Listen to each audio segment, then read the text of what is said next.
Turn to the book of Exodus, chapter 33 and verse 14.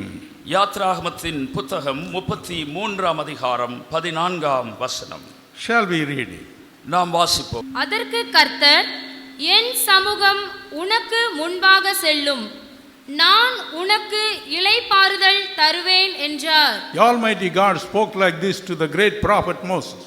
மகத்தான தீர்க்கதரிசி மோசேயிடத்திலே சர்வசக்தி படைத்த தேவன் இவ்விதமாய் விளம்புகிறார். Moses is not an ordinary man. மோசே ஒரு சாதாரண மனிதன் அல்ல. The Bible says, வேதம் சொல்லுகிறது, in Exodus 33 verse 11, யாத்ராகமம் 33:11, Numbers chapter 7 and verse 89, என்னாகமத்தின் புத்தகம் 7:89, Numbers 12 and verse 8, என்னாகமம் 12:8 சொல்லுகிறது, that he was the friend of God. அவன் தேவனுடைய சிநேகிதன் எனப்பட்டான். God spoke to him face to face. ஆண்டவர் அவனோடு முகமுகமாய் பேசினார். But here God gives him a marvelous prophet. இங்கே கர்த்தர் ஒரு ஆச்சரியமான வாக்குத்தத்தத்தை A marvelous promise is given to him. அவனுக்கு கொடுக்கப்பட்ட வாக்குத்தத்தம் எத்தனை ஆச்சரியம். God says, Moses, கர்த்தர் மோசேயிடத்தில் சொல்கிறார், my presence shall go before you. என் சமூகம் உனக்கு முன்பாக செல்லும். I will give you rest in your soul. நான் உன் ஆத்துமாவில் இளைப்பாறுதலை அனுப்புவேன். Why God spoke these words? ஏன் இந்த வார்த்தைகளை கர்த்தர் பேசுகிறார்? The Bible says, வேதம் நமக்கு சொல்லுகிறது, there was a time when Moses was discouraged. மோசேக்கு துயரப்பட்டு சோர்ந்து போன நேரங்கள். So many times he used to get discouraged. அதிகமாய் அவன் சோர்வுக்குள்ளாக்கப்பட்ட நேரங்கள். He had to carry nearly 20 lakhs of people. 20 லட்சத்திற்கு அதிகமான ஜனங்களை அவன் வழி நடத்தி வந்தான். From one country to another country. ஒரு தேசத்திலிருந்து மறு தேசத்திற்கு. They had to trudge a long way to reach the other country. அவர்கள் ஒரு தேசத்திலிருந்து மற்ற தேசத்துக்கு புறப்பட்டு போற நீண்ட தொலைதூர பயணமாயிருந்தது. So many shortages. அநேக பற்றாக்குறைகள். Shortage of water, தண்ணீர் பற்றாக்குறை, food, ஆகார குறைவு, and so many things. இப்படி ஏராள குறைவுகள். People used to murmur all the time. ஜனங்கள் எப்போதும் முறுமுறுத்துக் கொண்டிருந்தார்கள். Moses, why did you disturb us? ஏன் எங்களை சங்கடப்படுத்துகிறாய்? So he used to be so much discouraged. அவர்கள் அதிக சோர்வுக்குள்ளாக்கப்பட்டார்கள். At one time he said, ஒருமுறை அவன் விதமாய் சொன்னான். in Numbers chapter 11, என்னாகமத்தின் புத்தகம் 11 அதிகாரம் 11 to 15, 11 முதல் 15 வரை, he said, oh God, ஓ தேவனே, why you put the burden of carrying these 2 million people? இந்த 20 லட்சம் ஜனங்களுடைய பாரத்தை ஏன் என் மேல் சுமத்தினீர்? Did I give birth to them? நான் இவர்களை பிறப்பித்தேனா? Why should you say carry them as a guardian would carrying a sucking child? ஆண்டவரே, ஒரு ஸ்திரீயானவள் தன் பிள்ளையை சுமப்பது போல இவர்களை நான் சுமக்கத்தக்க அளவில் நான் இவர்களை பெற்றேனா என்று கேட்கிறார். Do me a favor. எனக்கு ஒரு தயை செய்யும். Please kill me. என்னை கொன்று போடும். Please kill me. என்னை கொன்று போடும். Let me not see this wretchedness. இந்த வேதனையிலிருந்து நான் தப்பிக்கும்படி என்னை கொன்று போடும். Please kill me here and now. இப்பொழுது இங்கேயே என்னை கொன்று போட்டால் நலமாய் இருக்கும். Who is crying like that? யார் விதமாய் கதறுவது? A mighty prophet who was talking to God face to face. தேவனோடு முகமுகமாய் பேசின ஒரு வல்லமையுள்ள தீர்க்கதரிசி தான் அப்படி கதறுகிறார். He was not the only one person. அவன் ஒருவன் மாத்திரமல்ல. Let us look to Elijah. எலியாவை பார்ப்போம். First Kings chapter 19 verse 4.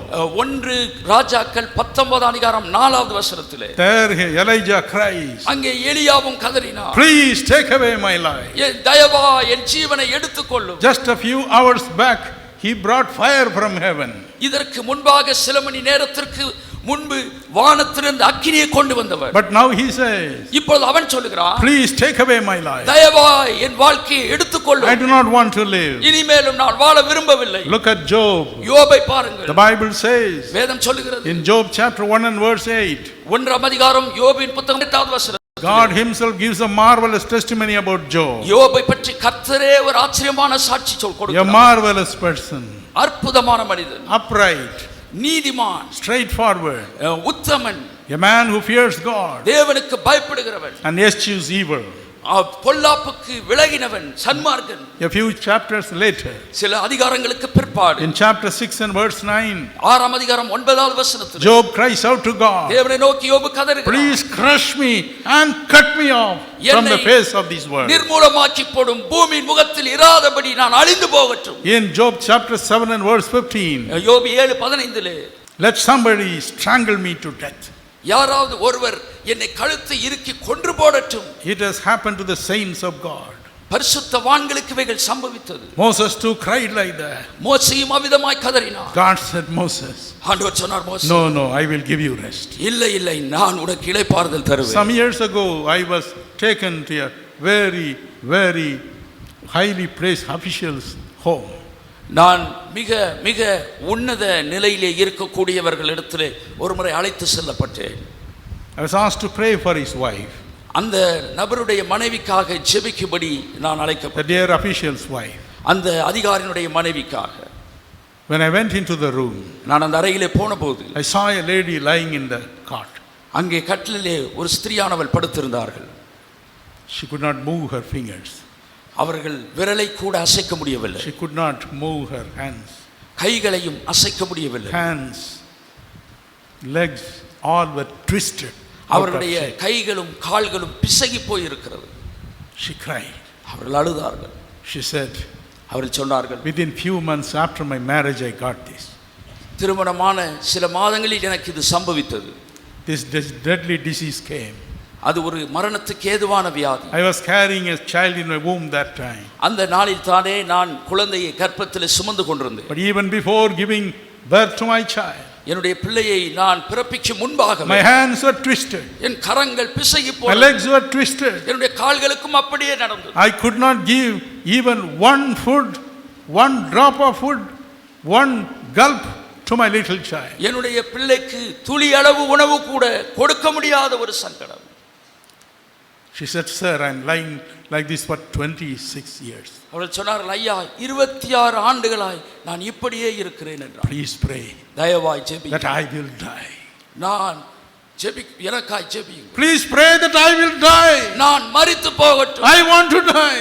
நான் மரிக்க I விரும்புகிறேன். want to live anymore. இனிமேலும் வாழ விரும்பவில்லை. 26 years I've been in this bed. 26 ஆண்டுகள் இந்த வேதனை உணர்ந்து கொண்டிருக்கிறேன். My precious brother, எனக்கு விலையேற பெற்ற my சகோதரி, precious sister, விலையேற பெற்ற சகோதரி, outside you may be smiling, வெளியிலே ஒருவேளை நீங்கள் சிரித்துக் but கொண்டிருக்கலாம். inwardly you may be crying like that. நீங்கள் உள்ளே இவ்விதமாய் அழுது கொண்டிருக்கலாம். Better I die. நான் மரித்தால் நலமாய். Like Moses you may be crying. மோசே போல கதறிக் கொண்டிருக்கலாம். Please kill me. என்னை கொன்று போடு. Please kill me here and now. இப்பொழுது இங்கேயே நான் மரித்தால் நலமாய் இருக்கும். But thank God. ஆனால் கர்த்தருக்கு மகிமை. God says தேவன் சொல்கிறார், to you today.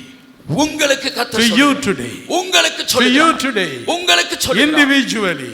ஒவ்வொருவருக்கும் He தனிப்பட்ட tells விதத்தில், you, no, I will give you rest. நான் உங்களுக்கு இளைப்பாறுதல் Look at தருவேன். my precious Lord Jesus. விலையேற பெற்ற ஆண்டவர் இயேசு. He is not a philosopher. அவர் தத்துவ ஞானி அல்ல. He is God in flesh. அவர் மாம்சத்தில் வெளிப்பட்ட தேவன். He said in Matthew 11:28, மத்தேயு 11:28 come சொன்னார், unto me, வருத்தப்பட்டு பாரம் all you சுமக்கிறவர்களே, labor and are heavy laden, நீங்கள் எல்லாரும் என்னிடத்தில் வாருங்கள், I will give you rest. நான் உங்களுக்கு I will இளைப்பாறுதல் give you தருவேன். rest. நான் உங்களுக்கு I will இளைப்பாறுதல் give you தருவேன். rest. நான் இளைப்பாறுதல் Don't say தருவேன். I want to die. நான் இளைப்பாறுதல் தருவேன். Don't say I want to die. நான் மரிப்பேன் என்று சொல்ல வேண்டாம். Don't say சொல்ல வேண்டாம். I will give you rest. நான் உனக்கு இளைப்பாறுதல் தருவேன். Cheer up my brother. களி கூறுங்கள் சகோதரர், Cheer up my sister. திடன் கொள்ளுங்கள்.